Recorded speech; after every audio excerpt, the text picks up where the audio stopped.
ये गिलहरी माँ अब बच्चे को जन्म देने वाली है। तेज संकुचन उसके पूरे शरीर को कांपने पर मजबूर कर देते हैं। छोटे से पेड़ के छेद के अंदर ऐसा लगता है जैसे हवा पूरी तरह से सूख गई हो। उसकी सांसें और भी तेज होती जा रही हैं। उसके पंजे बेतहाशा लकड़ी को खरोंचते हैं। दर्द को कम करने के लिए कोई स्थिति खोजने की कोशिश करती है, लेकिन वह जितना भी करवट बदलती या मरोड़ती है, फटने जैसा दर्द कम नहीं होता। जैसे जैसे संकुचन और तेज होते हैं, गिलहरी माँ दांत भींचकर पूरी ताकत से जोर लगाती है।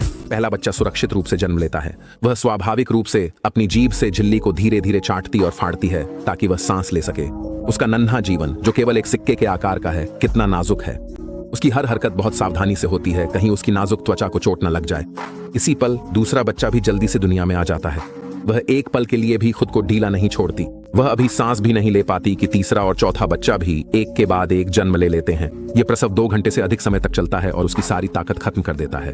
पूरी तरह थकी हुई वह सीधे सूखी घास पर गिर जाती है।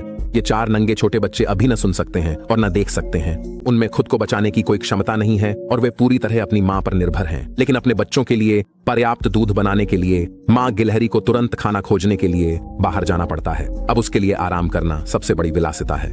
जाने से पहले वह बच्चों को काई से सावधानी पूर्वक ढक देती है ताकि शिकारी उनकी गंध न ले सकें। वह केवल घोंसले के पास के पेड़ों में ही खाना खोजने की हिम्मत करती है और अपने आसपास को सतर्कता से देखती रहती है।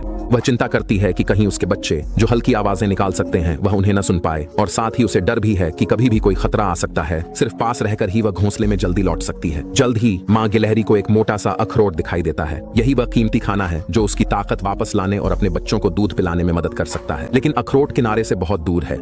हालांकि वह एक बेहतरीन चढ़ाई करने वाली है। गिलहरियां स्वाभाविक रूप से अच्छी तैराक नहीं होती। पानी में बिना सोचे समझे कूदना केवल उसे खतरे में डाल देगा। फिर उसकी नजर एक डाली पर पड़ती है जो पानी की सतह की ओर बढ़ी हुई है। वह जल्दी से चढ़ जाती है, अपने पिछले पंजों को डाल पर मजबूती से जकड़ लेती है, शरीर को उल्टा लटका देती है और अपने अगले पंजों से अखरोट तक पहुंचने की कोशिश करती है। 1 बार, 2 बार। जैसे ही उसका पंजा अखरोट को छूने ही वाला होता है, ऊपर से अचानक एक काला साया झपट्टा मारता है। एक चील के दिखाई देने से मां गिलहरी तुरंत सतर्क हो जाती है। वह घने पत्तों के बीच गहराई में छुप जाती है, सांस लेने की भी हिम्मत नहीं करती। सौभाग्य से चील केवल पानी पीने के लिए नीचे आती है और उसे देख नहीं पाती। शिकारी के चले जाने का हर एक पल असहनीय रूप से लंबा लगता है। केवल जब चील पूरी तरह से नजरों से ओझल हो जाती है, तब वह शाखा पर लौटने की हिम्मत करती है। इस बार वह अपने शरीर को स्थिर करती है, संतुलन बनाती है और आखिरकार अखरोट को पकड़ने में सफल हो जाती है। उसके पंजों में जो है वह सिर्फ खाना नहीं है, ये उसके बच्चों के जीवित रहने की उम्मीद है।